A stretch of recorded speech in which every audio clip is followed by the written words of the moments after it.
بسم اللہ الرحمن الرحیم۔ السلام علیکم۔ حضرت رقیہ بنت رسول اللہ رضی اللہ عنہ۔ حضرت رقیہ رضی اللہ عنہ حضور صلی اللہ علیہ وسلم کی دوسری بیٹی تھی۔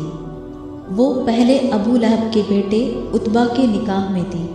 جب حضور صلی اللہ علیہ وسلم کو نبوت ملی اور لوگوں کو دعوت دینا شروع کیا تو ابو لہب کے حکم پر عتبہ نے حضرت رقیہ رضی اللہ عنہ کو طلاق دے دی۔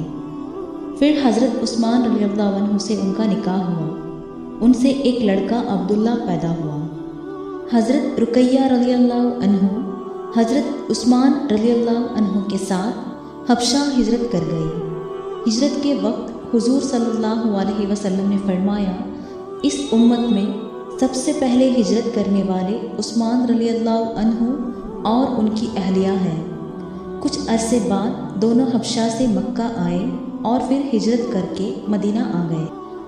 بدر کے موقع پر حضرت رقیہ رضی اللہ عنہ بہت بیمار ہو گئی تھی، اس لیے حضور صلی اللہ علیہ وسلم نے حضرت عثمان رضی اللہ عنہ کو ان کی تیمارداری کے لیے روک دیا تھا، اور اسی بیماری میں حضرت رقیہ رضی اللہ عنہ کا انتقال ہو گیا۔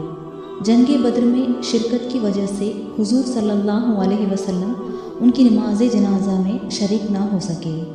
یہ جنت البقیع میں مدفون ہوئی۔ جزاک اللہ خیر۔